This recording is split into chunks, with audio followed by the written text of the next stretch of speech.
पाकिस्तान में महंगाई दिन ब दिन बढ़ती जा रही, पेट्रोल की कीमतें दिन ब दिन बढ़ती जा रही।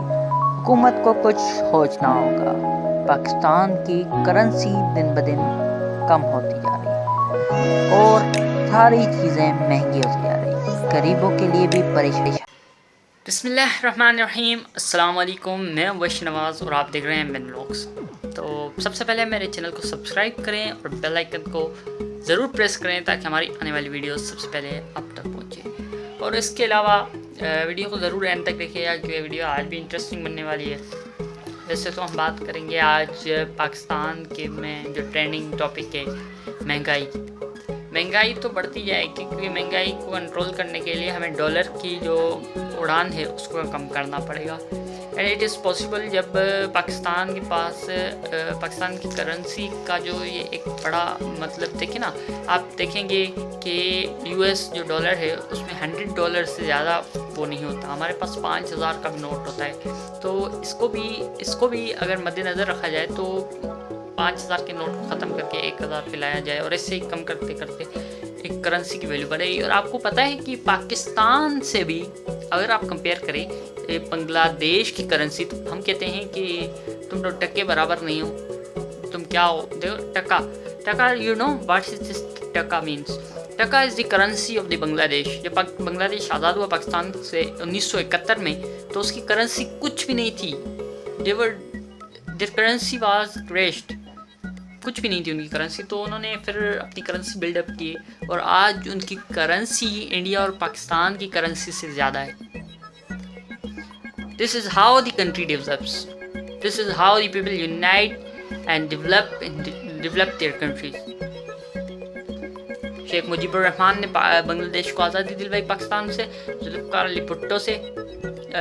when Zulfikar Ali Bhutto was president of Pakistan, then 90,000 फौजी हमारे वहाँ पे बांग्लादेश में फंस गए। हाउ देखिए ना, एक बात होती है कि अगर आपके पास एक पैसेज है, एक रूट है अगर बांग्लादेश जाने का, तो देखें ईस्ट, पहले तो उसका नाम बांग्लादेश नहीं था, पहले तो था ईस्टर्न पाकिस्तान, ये था वेस्ट पाकिस्तान। ईस्ट पाकिस्तान पे आप देखें तो ईस्ट पाकिस्तान जो है हमसे दूर भी था, मीलों दूर था। इंडिया, हमारा बीच में बड़ा दुश्मन इंडिया बैठा हुआ था। और हम उसको अगर जो एक हम ये अपने महंगाई से हट के आ गए टॉपिक पे, तो ये भी एक अहम टॉपिक है हिस्ट्री का। इसको भी मैं चाहूँगा कि आपसे डिस्कस करता चलूँ क्योंकि ये भी बहुत अहम टॉपिक है और मुझे थोड़ा जहन में आ गया, तो मैंने कहा कि बहुत अच्छा टॉपिक है, इस पर बात कर लेते हैं। तो अगर आप देखिए बांग्लादेश तब हमारे पास जनरल टिक्का खान थे, उन्होंने सरेंडर किया था। जनरल टिक्का खान जो थे पाकिस्तान के जनरल थे, आर्मी के जनरल, तो उन्होंने अपनी आर्मी 90,000 फौजी बांग्लादेश में तैनात थे। बिकॉज उनके पास आर्मर तो थे, उनको सप्लाई नहीं थी किस चीज़ की, उनके पास ना ही मतलब दूसरी चीज़ों की कोई भी मतलब सप्लाई नहीं थी क्योंकि इंडिया ने सारी चीज़ें रोक दी थी।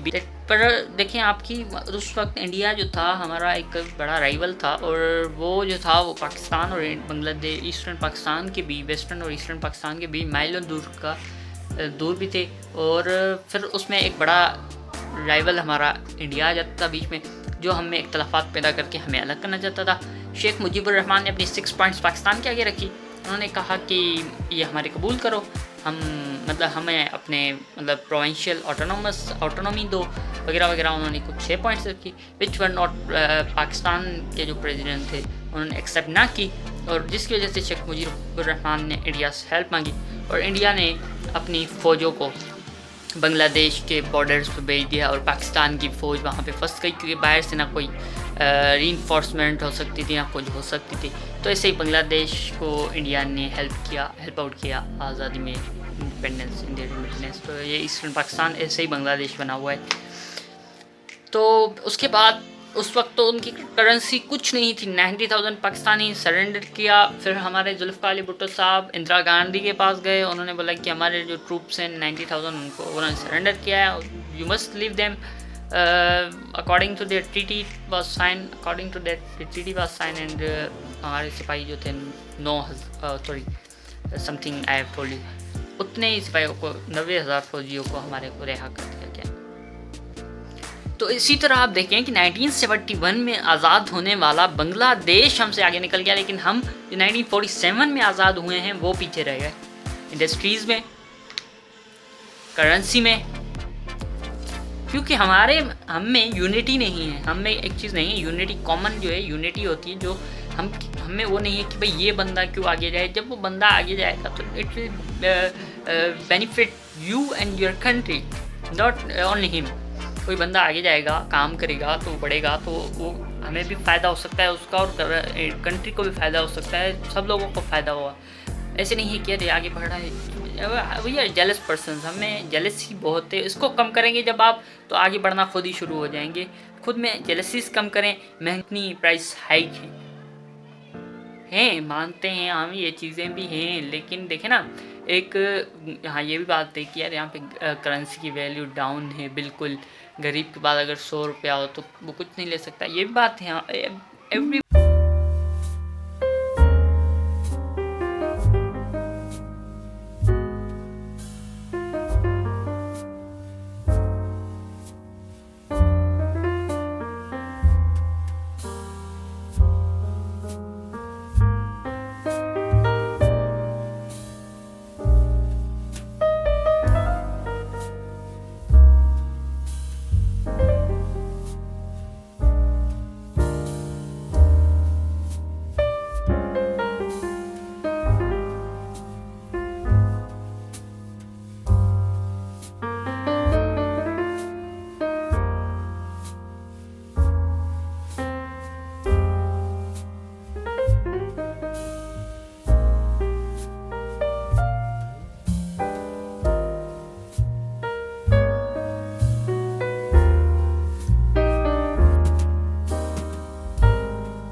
अरे चोरी किए हुए पैसे हैं, इमरान खान साहब बोल रहे हैं कि चोरी किया हुआ पैसा है, चोरी किया हुआ पैसा है, हम वापस लाएंगे वापस लाएंगे। अभी तक यार हमने तो नहीं देखा किसी बड़े आदमी पे हाथ किसी ने डाला हो और वापस पैसे आए हो। हमने तो नहीं देखा, किसी ने देखा हो तो यार कमेंट करके बता देना कि हमने देखा है, हमने देखा ये पैसे आए हैं वापस। बस हमने तो नाम सुने बड़े बड़े लोगों के, जो पिछले प्राइम मिनिस्टर रह चुके हैं, प्रेसिडेंट रह चुके हैं, उनके नाम लेके बोलते हैं कि भाई इसने भी करप्शन किया, इसने। You have proof? क्या आपके पास प्रूफ है? प्रूफ है तो then you must put them in prison. If you are blaming them then you are wrong. If this government is blaming them to hide their, ये नहीं होना चाहिए। देखिए ना, वो अपनी अगर जो गलतियाँ, मिस्टेक्स को छुपाने के लिए अगर ये कर रहे हैं, उनको दूसरों को ब्लेम कर रहे हैं, तो ये गलत बात है। देयर क्योंकि वो हमें अंधेरे में रख रहे हैं, कैसी बात हो गई।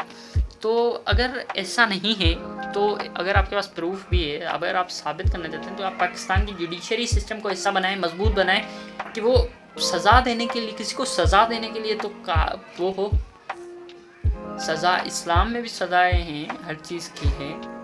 तो अगर आप शरिया के हिसाब से अपने कानून बना रहे हैं, तो सज़ा भी तो शरिया के हिसाब से ही देना। हर किसी इंसान की ज़िंदगी मैटर करती है, लेकिन इसका मतलब ये तो नहीं है कि जो गुनाह करता रहे हम उसे छोड़ते चले जाएं।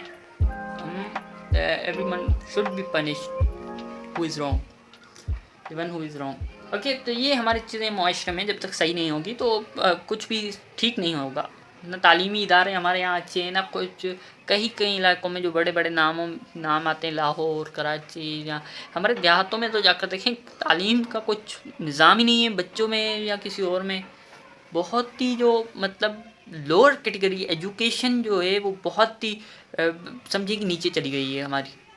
पहले तो बिल्कुल भी नहीं थी, अभी थोड़ा बहुत शऊर आया है, जो कोरोना की वजह से मैं समझाऊँ कि वो भी बहुत दरम बरम हो गया। और उसके बाद अभी आप उसको बिल्डअप करें ऊपर। गवर्नमेंट जब तक एजुकेशन सेक्टर को बिल्डअप नहीं करेगी, तब तक किसी भी सेक्टर में हमें फ़ायदा नहीं होने वाला, वो फाइनेंशियल सेक्टर हो चाहे वो कोई और सेक्टर हो। जब तक हमारा educational sector I think so better नहीं होगा, तो वो फिर हमें किसी भी हाल में किसी भी सेक्टर में चले जाएँ तो बेनिफिशियल कोई भी सेक्टर में नहीं कर सकता।